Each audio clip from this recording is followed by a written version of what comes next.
Halo semuanya, balik lagi bersama Miss Mega. Minggu ini kita pelajaran tentang prakarya. Materinya masih sama ya, mengenai budidaya tanaman obat. Untuk minggu ini, Miss Mega akan melanjutkan materi yang sebelumnya kita pelajari saat Zoom. Masih ingatkah kalian? Miss Mega harap masih ingat ya. Contoh tanaman obat yang banyak terdapat di Indonesia. Kalian lihat ada gambar apa?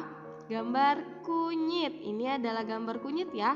Nah, tanaman obat yang banyak terdapat di Indonesia salah satunya ada kunyit, ada kumis kucing. Gambarnya ya. Ada apa? Ada daun sirih, ada mengkudu. Ini adalah yang terakhir, lidah buaya. Nah, ini adalah tanaman obat yang banyak terdapat di Indonesia. Miss Mega akan menjelaskan kunyit ya, yang kalian sudah lihat tadi gambarnya. Nih kunyit, daunnya seperti ini ya, lebar sekali. Ini kunyit ada di bawah tanah. Nah, kunyit di sini merupakan tanaman dengan daun yang besar-besar yang rimpangnya dapat dimanfaat sebagai pewarna makanan, obat-obatan tradisional, dan juga rempah-rempah. Umumnya, rimpang samping digunakan untuk rempah-rempah. Namun, daunnya pun bisa dipakai sebagai penyedap dari sebuah masakan. Rimpang induknya dipakai untuk jamu yang memiliki khasiat mendinginkan badan, membersihkan bagian perut khususnya lambung, menghilangkan dari rasa gatal, dan juga menyembuhkan dari kejang-kejang. Miss Mega ada contoh rimpang kunyit dan manfaatnya. Yang pertama ada pewarna makanan. Kunyit yang dihaluskan ini bisa menjadi pewarna makanan. Salah satu contohnya adalah nasi kuning. Kalian pernah lihat nasi kuning dan memakannya? Pernah ya? Nih, ada juga jamu. Ya, ini jamu yang khasiatnya untuk mendinginkan badan, membersihkan bagian perut khususnya lambung, dan juga bisa menghilangkan dari rasa gatal. Bisa juga dibuat menjadi obat-obatan tradisional. Lihat, bisa dibuat minuman hangat. Nih, kunyit ya. Kumis kucing. Kumis kucing adalah jenis tanaman perdu yang tingginya bisa mencapai 2 meter. Tanaman ini berbunga sepanjang tahun. Bunganya yang berwarna putih atau keunguan menyerupai misai kucing. Kumis kucing termasuk tanaman obat asli Indonesia yang banyak digunakan untuk mengulangi berbagai penyakit. Seperti apa? Seperti sembelit dan juga masuk angin, serta mengobati dari batu ginjal.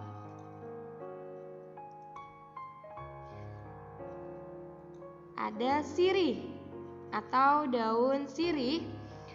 Daun sirih ini termasuk tanaman yang banyak dikenal oleh masyarakat Lona, salah satunya masyarakat Indonesia.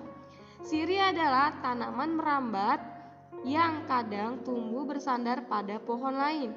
Daun sirih terkenal memiliki bau yang harum. Masyarakat memanfaatkan daun sirih untuk menahan pendarahan, obat sariawan, gangguan pernapasan, dan juga bisa untuk tetesan telinga yang luka. Air perasan daun sirih juga dapat digunakan untuk tetesan yang terluka. Ini adalah contoh gambar dari pendarahan. Jika kalian mimisan, kalian bisa disumbat dengan daun sirih. Ini contohnya. Ini seorang laki-laki dan ini anak kecil ya. Nah, ini seperti ini ya. Nah, ini adalah air yang dapat digunakan untuk tetesan telinga yang terluka. Direndam dengan daun sirih. Mengkudu. Nih, gambar mengkudu seperti ini ya. Mengkudu ini termasuk tanaman obat yang tingginya bisa mencapai 8 meter. Mengkudu berbatang pendek dan bercabang banyak. Daunnya lonjong besar dan menggilat. Buah mengkudu memiliki totol-totol dan mengandung banyak biji. Jika sudah tua, buahnya berwarna putih dan tampak bintik hitam. Mengkudu dikenal bermanfaat sebagai bahan obat-obatan seperti antara lain ada kesehatan jantung, mengobati sakit perut, demam, dan juga batuk, serta melancarkan saluran dari pernapasan. Cara mengelola mengkudu yaitu dengan meminum perasan buah mengkudu dengan cara dijus ataupun hanya sekedar perasan dari daun mengkudu. Ini adalah gambar perasan air dari daun mengkudu ya.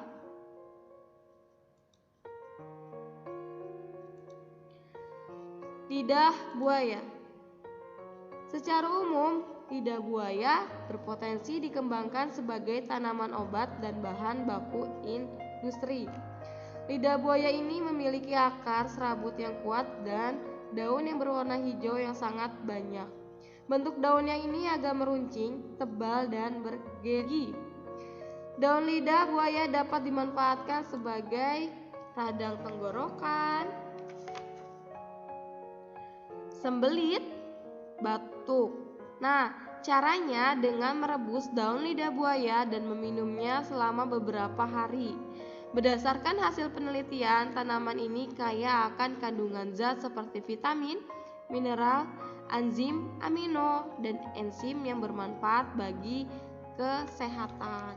Nah, daun buaya ini juga bisa untuk menebalkan rambut ya. Kalau seandainya rambut kalian rontok, bisa juga menggunakan lidah buaya.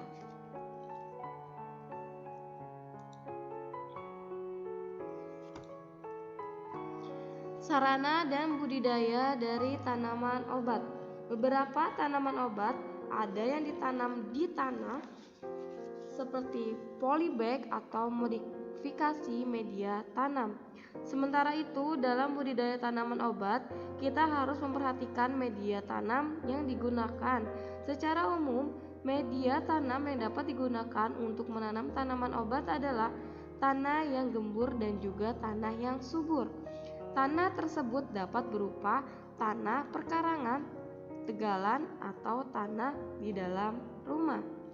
Jika ada lahan untuk menanam tanaman obat, cara lain yaitu dengan menggunakan pot, polybag, atau modifikasi media tanam. Bagi mereka yang membudidayakan tanaman obat dalam jumlah yang banyak seperti jahe, kencur, temulawak, dan juga bawang putih, biasanya memerlukan tanah yang sangat luas dan perawatan yang juga intensif sehingga hasilnya dapat maksimal. Mereka yang menanam tanaman obat secara besar-besaran, hasilnya bahkan dapat diekspor ke luar negeri. Penanaman tanaman obat dapat dilakukan dengan dua cara, yaitu dengan pola monokultur dan juga pola tumpang sari. Penanaman dengan pola monokultur ini adalah sistem budidaya tanaman obat dengan menanam satu macam dari jenis tanaman. Sedangkan pola tumpang sari adalah budidaya tanaman dengan menanam berbagai macam jenis tanaman dalam satu lahan. Misalnya saja, menanam jahe bersama dengan jagung atau menanam kencur dengan ketela pohon.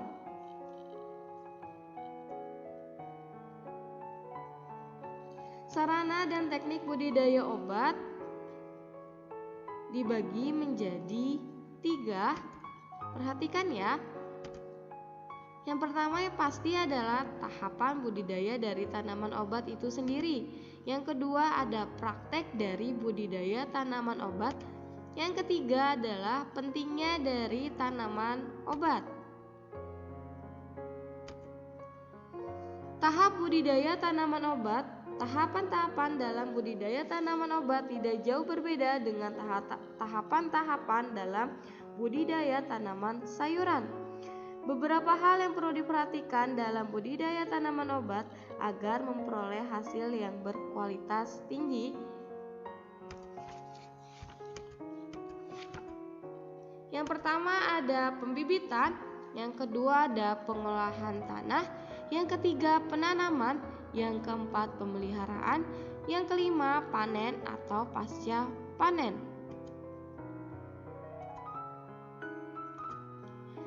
Pembibitan.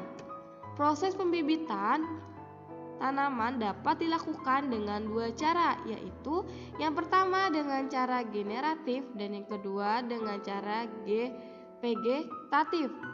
Nah, generatif di sini adalah perkembangbiakan secara kawin. Hal ini dilakukan oleh tanaman yang berbiji melalui proses penyerbukan. Sedangkan vegetatif adalah perkembangan biakan secara tidak kawin, baik secara alami maupun buatan. Nah, untuk pembibitan vegetatif itu terdiri dari dua, yang secara alami dan secara buatan.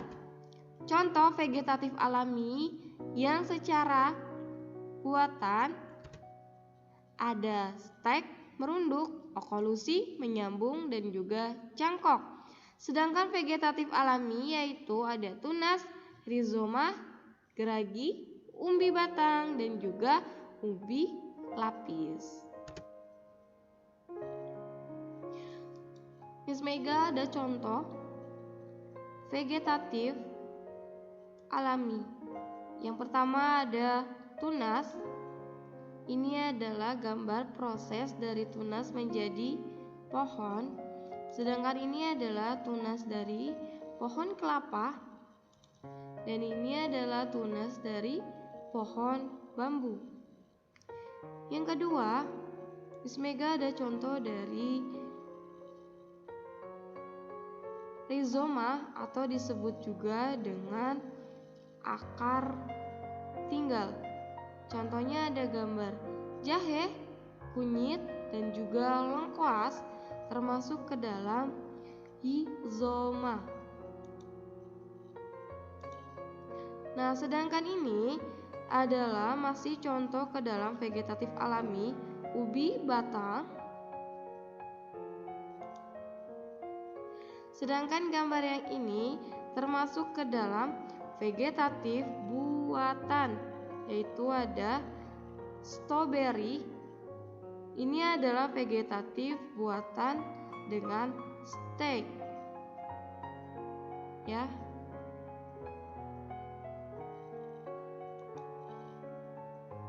Nah, sedangkan gambar yang ini adalah vegetatif alami. Nah, ini adalah vegetatif buatan merunduk. Ini adalah bunga mawar yang batangnya disatukan dengan batang yang satunya menjadi seperti ini ya. Nah, wortel, bawang merah, singkong, kangkung ini termasuk ke dalam vegetatif buatan.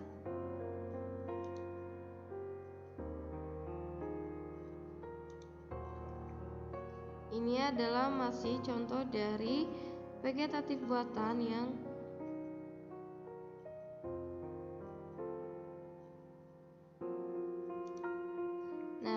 ini adalah contoh dari oklusi vegetatif buatan.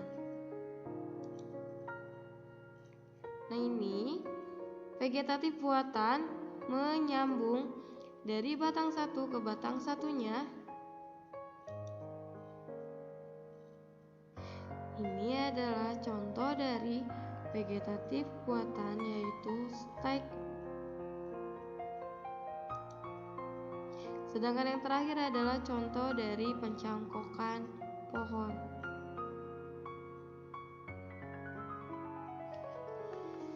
Pengelolaan tanah.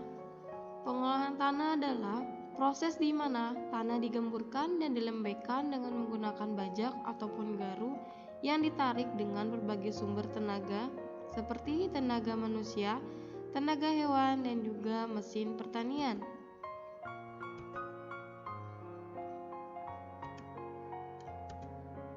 Penanaman. Untuk penanaman adalah kegiatan memindahkan bibit dari tempat penyemaian ke lahan pertanaman untuk didapatkan hasil produksi dari tanaman budidaya. Ini contohnya ya. Tadinya dari polybag ditaruh di tanah. Ini adalah penanaman. Pemeliharaan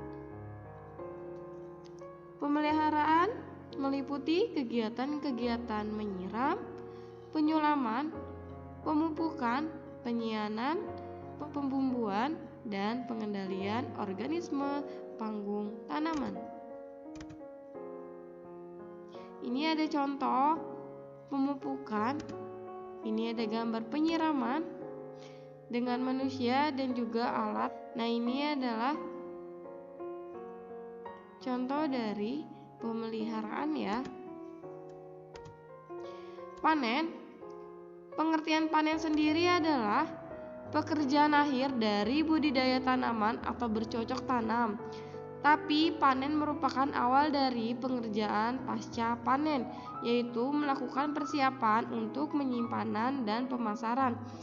Jadi, panen adalah kegiatan pengungutan atau pemetikan hasil sawan tanaman obat yang telah kalian tanam. Sedangkan pengertian pasca panen di sini merupakan tindakan yang disiapkan atau dilakukan pada tanaman pasca panen agar hasil pasca panen siap dan aman digunakan oleh konsumen atau lebih lanjut. Pasca panen menurut pasal 31 Undang-Undang Nomor 12 di tahun 1092 adalah suatu kegiatan yang meliputi pembersihan, pengupasan, sortasi, pengawetan, penyimpanan, standarisasi, mutu, dan transportasi hasil budidaya petani. Nah, ini adalah contoh gambar dari panen jahe.